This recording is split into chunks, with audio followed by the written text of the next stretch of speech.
आदरणीय भाइयों बहनों सभी को प्रणाम। आपने नरसिंह मेहता को तो सुना ही होगा कि उनकी किस तरीके की परिस्थिति हो गई थी। नरसिंह जी ने भगवान की शरण में सब कुछ लुटा दिया था, उनके पास कुछ भी नहीं रहा था। जानते हो, एक बार उनकी बेटी के यहाँ शादी थी तो वहाँ से बहुत मुश्किल में निमंत्रण भी आया, तो उनके ससुर ने इतना लिखवा दिया है कि मनसा सेठ सोच भी नहीं सकते थे कि हम या ये दे देंगे, ना इतना इनके पास होगा ना ये आएंगे। नरसिंह ने चिट्ठी पढ़ी, बहुत उन्हें तकलीफ हुई कि एक तो दरिद्रता, इतनी गरीबी, और हमारी बिटिया ने हमको इतना सब कुछ लिखवा दिया। खैर कोई बात नहीं, कन्हैया खुद ही पार करेगा, जिसने बनाया है उसकी सत्ता के बिना। हे मेरे मंगल मूर्त, पत्ता भी हिलता नहीं, खिले नहीं को फूल, भगवान की कृपा के बिना कुछ भी नहीं हो सकता। नरसिंह चल दिया, तैयारी करने लगा तो क्या हुआ, अब उसके पास कोई वाहन नहीं, गाड़ी नहीं, क्या करे क्या ना करे। गया अड़ोसी पड़ोसी सबसे मांगा, किसी ने कुछ नहीं दिया। एक बूढ़ा बैल मिल गए, 2 बूढ़े बैल मिले, एक गाड़ी टूटी फाटी मिल गई। चलो ठीक है, हाथ रखा तो बैल खड़े हो गए, जबकि बीमार थे खड़े हो गए, क्योंकि प्रभु की कृपा होती है तो सब कुछ सही होता है। चल दिए, अब रास्ते में पता चला कि गाड़ी पुरानी थी, टूट गया, अधूरा, गिर गई। नरसिंह जी सोचने लगे अब क्या किया जाए। बैल भी बैठ गए, उन्होंने भगवान से प्रार्थना करना शुरू कर दिया। क्या कहा, रेत गाड़ी अड़ी मुँह पे विपदा पड़ी, बंसी वाले सामरिया शरण हम तुम्हारे। रेत गाड़ी अड़ी मुँह पे विपदा पड़ी, बंसी वाले सामरिया शरण हम तुम्हारे। जैसे सभी महात्माओं ने ध्यान लगाया परमात्मा का, परमात्मा कहाँ रुकने वाला, आवाज़ सुनते ही भाग खड़ा हुआ। हर किसी की पुकार सुनता है, हर किसी की सुनता है। भगवान वहाँ से चल दिया। बोले हाँ, अरे भाई कहाँ जा रहे हो और क्या है। नरसिंह ने बताया कि हमारी बिटिया के यहाँ शादी है और हमें जाना है, हमारे बैल भी नहीं उठ रहे हैं और गाड़ी भी फंस गई है। भगवान ने कहा, अरे पहले ये बताओ महात्माओं, तुमने क्या कभी गाड़ी हाँकी है? अरे तुमको हाँकने ही नहीं आता है, गाड़ी हाँकने चल दिए। नरसिंह ने कहा, हाँ शायद ब्राह्मण जी, शायद हमने कभी गाड़ी नहीं हाँकी। भगवान ने कहा, हमने तो सारी जिंदगी गाड़ी हाँकी सबकी, आपकी भी हाँक देते हैं। ठीक है। भगवान ने लगाम पकड़ी और जो ही गाड़ी के पास गए, बैल खड़े हो गए, गाड़ी आराम से निकल गई, चलाने लगे और महात्मा लोग अपना कीर्तन भजन करने लगे। बोले अरे अरे सुनो सुनो सुनो। बोले क्या, बताओ। बोले भाई आप लोगों ने कभी पिक्चर देखी है? आप कौन सी पिक्चर देखेंगे? बोले हमने तो कभी नहीं देखा, मैंने भगवान का भजन किया, बाकी कुछ नहीं दिया।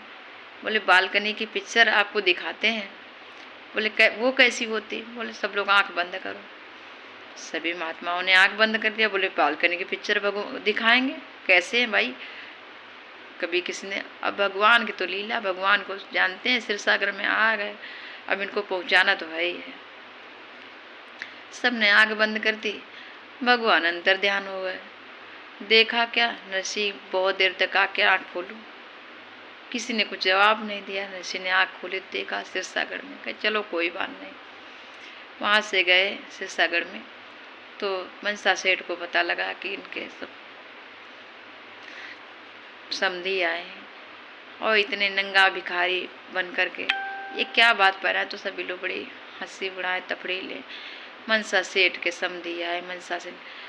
अब रामा की सास को जैसे ही खबर मिली वैसे ही रामा को टार्चर करने लगी, बहुत उल्टा सीधा बोले। रामा कहे मैया गरीबी गरीब है बाबुल हमारा, फिर भी ऐसा ना कहिए कहीं भी। तो उसको एक बागीचा था बाहर खड़ा जिसमें जानवर रहते थे, वहाँ रोक दिया कि जाओ वहीं रोक दो बाहर, गांव में ना आ जाए, नहीं तो बेचते जाओ, कह देना अपने बाप से सुबह चला जाए। ठीक है भैया। छुपते छुपाते गई तो अपने बाप को पहचान नहीं पाया, अपने बबला को पहचान नहीं पाया। तब तक नरसी की निगाह पहुंच गई कि ये तो हमारी बिटिया खड़ी है। बोले बिटिया आओ, बैठाला गोद में। और रामा ने जैसे हालत अपने पिताजी की देखी तो बहुत फपक फपक के रोने लगी। ईश्वर कभी गरीबी ना इतनी दे।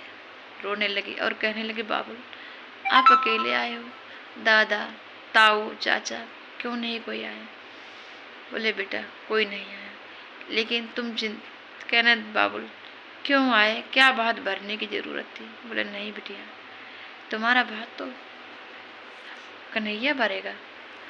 जो ही कन्हैया का नाम लिया रामा माँ झुलझुला गई। बोली बाबुल अरे उस छलिए की बात कर रहे हो, उस छलिए वो तुमको भात पहनाएगा। चले जाओ बाबुल, अगर जरा भी आपको संदेह हो तो चले जाना बाबुल, उस छलिया नहीं आएगा। बोले नहीं बेटा विश्वास करो। इस भात का समय आया तो भगवान भात लेके आ गए, रुक्मणी जी भी साथ में आई। सभी को प्रेम पूर्वक भात पहनाया गया और भात पहनाने के बाद सब भगवान चलने लगे तो रामा लिपट के रोने लगे कि हे भगवान कितना आप अलौकिक दृश्य है जो मैं अपने भाई को इस रूप में देख रही हूँ। भगवान को देख करके रामा आरती उतारती है और कहती है धीरे धीरे आरती रामा बिटिया करी रही है जी मेरे अंगना, है जी मेरे अंगना में आए भर तार, धीरे धीरे आरती रामा बिटिया करी रही है। और बहुत खुश होके अपने भाई के गले लिपट जाती हैं और कहती हैं भगवान आपने दर्शन देकर धन्य किया, धन्य कर दिया। हे परमात्मा आप इस जन्म नहीं हर जन्म में मेरे भाई बनो। ऐसा भाई कौन नहीं चाहता है, इसको स्वयं परमपिता परमेश्वर मिल जाए तो फिर उसको तो हर कोई मांग करेगा। रामा धन्य हो गई, धन्य नरसी भगवान जिन्होंने अपने साथ साथ सभी को दर्शन कराए।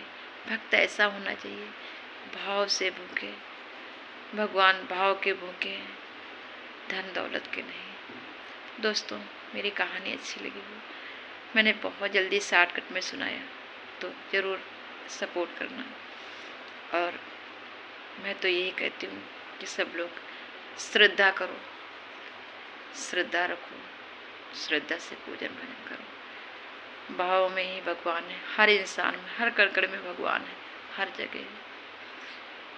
और इसी के साथ साथ मैं आप लोगों से जय हिंद जय भारत कहती हूँ और ये भगवान से यही प्रार्थना करती हूँ कि सभी के नाव को पार कराएं। दर्शन दो भगवान ना तू मेरी अखियाँ प्यासी हैं, अखियाँ प्यासी हैं ना तू मेरी अखियाँ प्यासी हैं, कि दर्शन दो भगवान ना तू मेरी अखियाँ प्यासी है। भाइयों अगर मेरी कहानी अच्छी लगी हो तो ज़रूर करना और ध्यान देना, अगर मुझसे गलती हुई हो तो क्षमा करना। जय हिंद जय भारत, जय श्री कृष्ण।